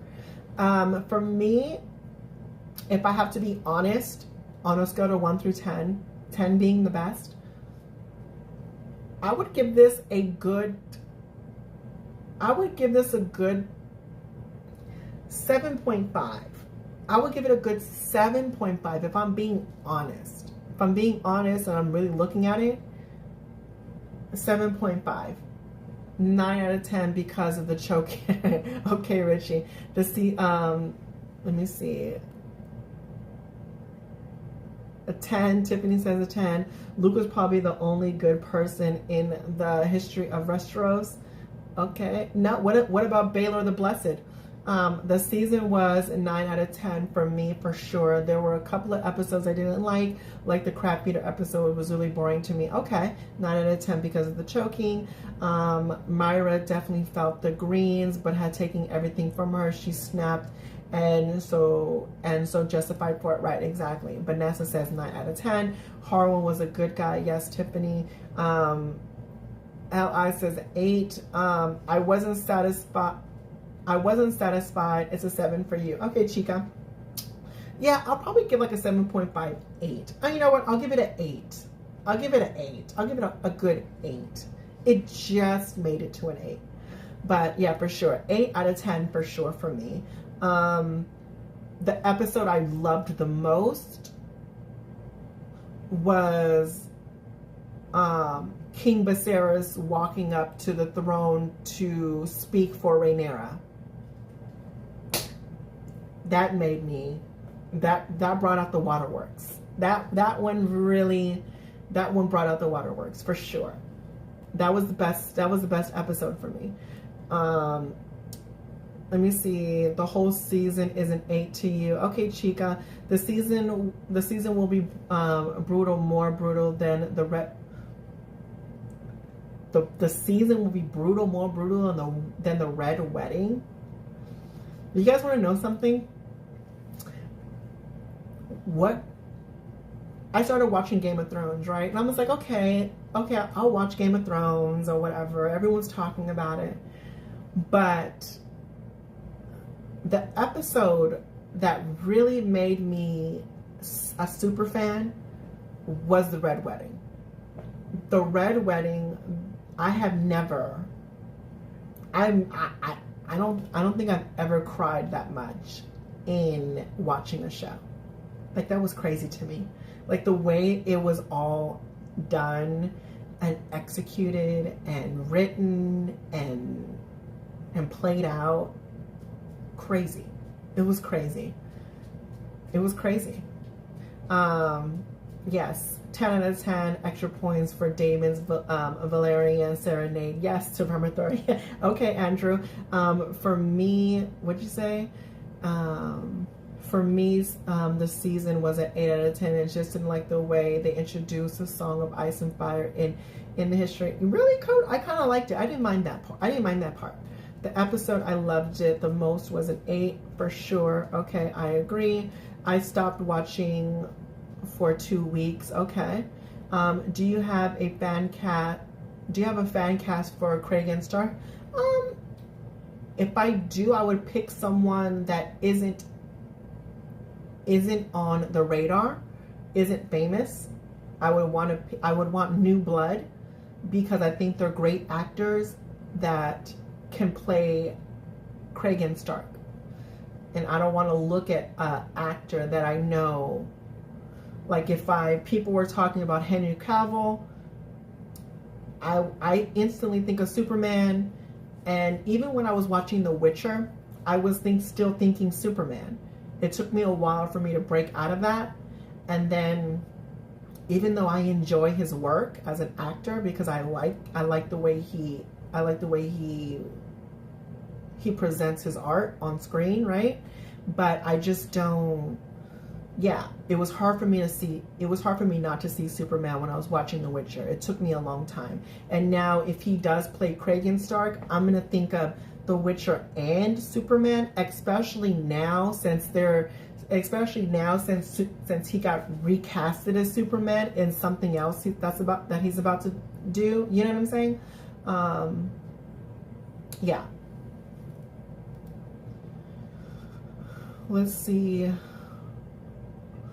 For the fact that this totally revived Game of Thrones and actually developed such an awkward text into a coherent series is amazing and deserves a 10. This has been outstanding and massive respect to everyone. Yes, Tiffany. They haven't. 8 out of 10. I wish they showed more scenes with young Rhaenyra. And that was my thing, Roxy. The time jumps were annoying to me. That was annoying to me, the time jumps. I wanted a little bit more context. I wanted a little bit, and then also the lighting in some of the episodes. Fix that. Don't need another situation with that. I thought we learned from Game of Thrones, but it already happened in this season. I don't need for that to happen again. But yeah. Let me see, 8 out of 10. There were speculations that Elizabeth Olsen was casted for season 2. Maybe, Richie, maybe. That's been debunked. Okay, good, Tiffany. Let's see, Cavill should stay in the Witcher universe. Yeah, I enjoyed Henry Cavill as the Witcher. Yeah, for sure. Honestly, I found this episode underwhelming, but I understand they have to build up for season 2.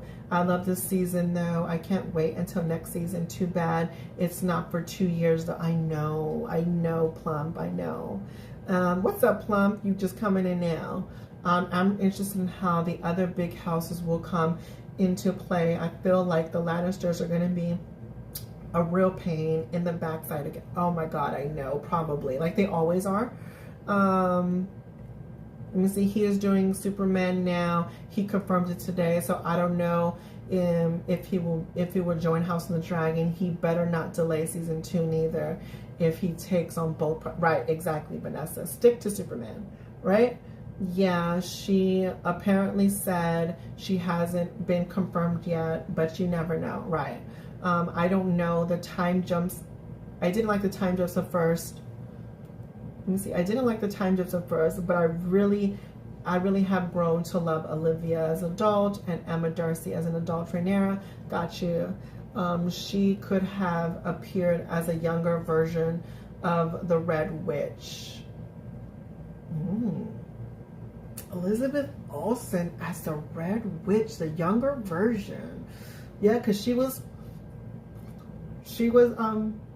sold as a younger person, as a younger woman, right? As a girl. Interesting.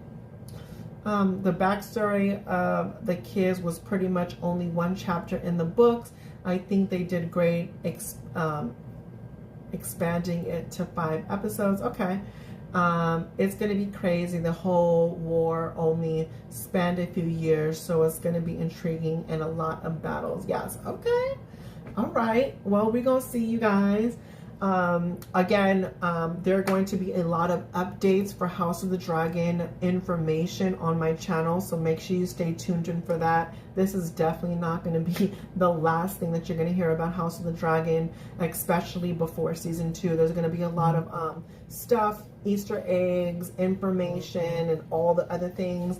And yeah, we're going to talk about it. And again, thank you guys for hanging out with me throughout this whole season and really just sharing your thoughts and opinions, giving me the difference between the books and the show, and just keeping it real and honest and what your liking and your disliking was throughout this show. So far, so good, you guys. The season was cool. For me, it was definitely an 8 out of 10. I cannot wait for season 2. That's going to be very interesting. Hopefully, Rhaenyra really just... I want her to be more stern. I need for her to be more stern in this season 2.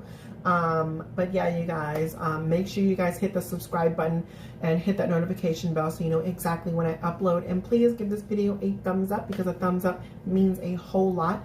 Check out my community tab so you know what is going on throughout my channel throughout the week. And also, you guys join my YouTube membership family by hitting the join button right next to my name underneath this video.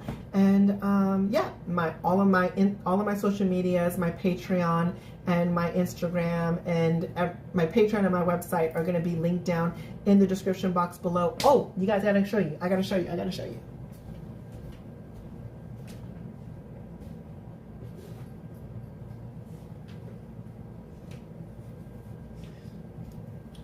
Keep in mind, you guys, if you guys want one,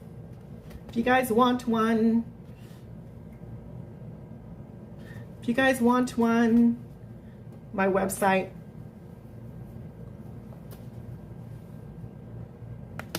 cool, right?